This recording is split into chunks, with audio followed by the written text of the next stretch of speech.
여러분, 평화로운 우리들의 삶 가운데서도요, 언제든 폭풍이 될 수가 있어요. 여기서 말하는 폭풍이라는 것은 우리의 시련, 고통, 어려움, 괴로운 일들을 폭풍이라고 할 수 있어요. 바다에 배를 타고 나갔었을 때에 폭풍을 만나게 되어지면 정말 어떻게 할 도리가 없잖아요. 그냥 그 폭풍을 맞닥뜨려야 되는 거예요. 우리가 그 폭풍을 잠잠하게 하거나 폭풍을 없애버리거나 그렇게 할 수 있는 능력이 인간에게는 없잖아요. 그러니까 이 폭풍이라고 하는 이것은 우리의 인생에서 내가 뭔가 조절, 컨트롤할 수 없는 그러한 우리 인생이 맞닥뜨리는 악재, 어려운 일, 그것을 비유적으로 폭풍이다 라고 말할 수 있다는 것이죠. 오늘 성경 말씀에도 보면 예수님의 제자들에게 그날 밤은 아주 평온한 밤이었습니다. 그런데 난데없이 돌풍이 불기 시작한 거예요. 여러분, 우리 모든 사람들은요, 사실 인생에 폭풍이 있다니까요. 각각 말은 하지 않지만은 나름대로 모든 고통과 어려움, 폭풍이 있어요. 그런데 여러분에게 질문이 있습니다. 그러면 예수님 잘 믿는 사람에게는 폭풍이 있을까요? 없을까요? 예수님을 아주 잘 믿는 사람에게도 폭풍이 와요. 오늘 성경 말씀해 보세요. 성경에서 가장 예수님을 잘 믿는 사람의 그룹, 제자들이겠죠. 이 제자들에게도 폭풍을 만났다는 거예요. 그래서 이 폭풍이 닥쳤을 때에 제자들이 어찌할 바를 몰랐어요. 근데 사실 예수님의 제자들 중에 대부분의 직업이 뭐였는 줄 알아요? 배를 타고 물고기를 잡는 어부였다는 거죠. 그리고 특별히 그들이 어디에서 어부 일을 했냐면 자기네들이 지금 있는 여기 갈릴리 호수에서 제자들이 대부분 어부 일을 했다는 거예요. 완전히 갈릴리에 대해서 빠삭한 사람들, 그 사람들이 바로 예수님의 제자들이었다는 거예요.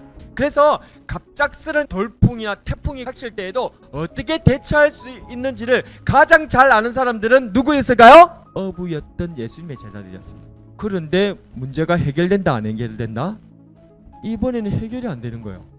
완전히 그냥 죽게 된 거예요. 자기네들이 이때까지 있었던 그 수많은 노하우들이 할아버지 때, 그 할아버지 조상 때부터 물려받았던 그 모든 지식이 아무 쓸데가 없는 휴지 조각이 돼버린 거예요. 그때서야 진짜 죽는구나. 이때 이 제자들은 무엇을 생각했어야 될까요? 무엇을 기억해냈어야 했을까요?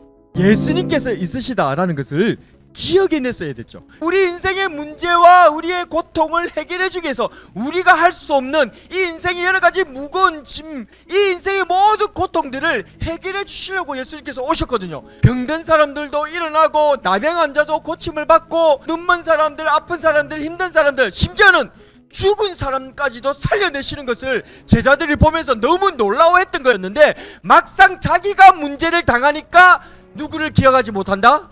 예수님을 기억하지 못한다는 거예요. 이게 무슨 말인가? 예수님은 다른 사람의 예수님이라고 생각해요. 다른 사람한테는 그 기적이 일어날 수 있는데 나한테는 일어나지 않는다 생각하는 거예요. 예수님은 다른 사람의 예수님이기 전에 나의 예수님, 예수님을 인격적으로 만난다라고 하는 것이 바로 이 말이에요. 이 제자들은 지금 예수님과 같이 동고동락을 하고 같이 밥을 먹고 살고 있어도 예수님을 나의 예수님으로 인지하지를 못했던 거예요. 그러다가 아차, 이제 생각이 난 거죠. 예수님이 계시는구나. 그래서 예수님께 살려달라고 부르짖고 예수님 앞에 나아가니까 예수님께서는 알고 계셨을까요? 몰랐을까요? 다른 성경에 보면 예수님께서 배에 밑에 들어가지고 주무시고 계셨다라고 표현하고 있어요. 그리고 예수님 주무시고 계셔갖고 이건 모르셨을까요? 제자들의 믿음을 보고 계셨다. 자는 척 조용히 계셨던 거예요. 우리 예수님께서는 주무시는 분이 아니셔요. 주무시는 척 가만히 계실 뿐이지. 여러분들의 믿음을 보고 있는 거예요.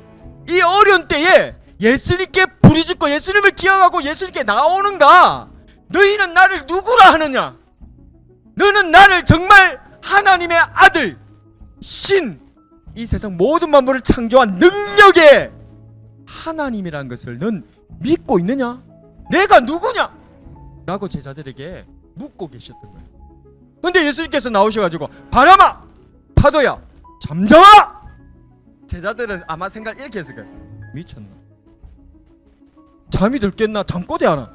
그런데 놀랍게도 바람과 바다가 실제로 순종해서 잠잠히 치더라고요. 자기네들은 어부로서 베테랑인데 암만 해도 안 되는 일이 예수님의 잠꼬대 같은 황당한 얘기에 그대로 바람과 바다가 잠잠해지는 그 모습을 봤었을 때에 마음속에 제자들은 두려움이 확 몰아닥쳤어요. 앞에 폭풍 앞에서 들었던 두려움은 인생의 좌절을 경험하는 두려움이었어요. 그런데 지금 예수님 앞에서 느끼는 이 두려움은 경외감, 내 인생의 어떤 상식을 초월하는 엄청나게 거대하고 위대한 것을 가까이에서 직관했을 때에 나타나는 우리의 감정, 그것은요 숭고라고 표현하는데 그 숭고는 일종의 두려움이라는 거예요. 예수님이 이렇게나 크신 분이셨나? 저 폭풍도 우리들에게 두려움을 주지만 예수님은 저 폭풍보다도 더 두려웠죠. 그래서 너무 낯설게 느껴졌던 거죠. 예수님을 모르겠다. 저분이 대체 누구신가 모르겠다는 거예요. 패닉에 빠졌다는 거예요. 우리가 여기서 기억해야 될 것은 무엇입니까? 암만 예수님을 잘 믿는 사람이라 할지라도 인생에 폭풍은 있다는 거예요. 우리가 감당하지 못할 시험과 어려움이 닥친다는 거예요. 그런데 그때 우리가 또 기억해야 될 것은 무엇입니까? 바로 우리 곁에 이 능력 많으신 하나님이신 예수님께서 계시다는 거예요. 예수님을 기억하고 예수님께 부르짖고 예수님께 나아간다면 이 세상 그 무엇보다도 그 누구보다도 두렵고 위대하고 크신 예수님께서, 나를 사랑하시는 그 예수님께서 내 기도를 들으시고 나를 도와주신다는 이 사실을 믿는 믿음으로 기도한다면 어찌 우리의 인생의 폭풍의 문제가 해결되지 않겠냐는 거예요. 여러분들에게 도전합니다. 여러분들은 각자의 여러 가지 문제들이 있을 거예요. 그 폭풍 내 힘으로 컨트롤이 안 돼. 내가 암만 준비를 하고 노력해도 이게 컨트롤이 안 되는 내 인생의 폭풍이 있다고요. 그럴 때 우리는 기억해야 됩니다.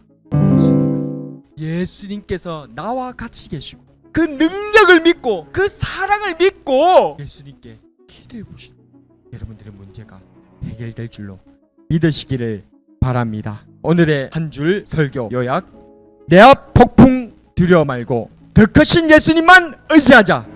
아멘.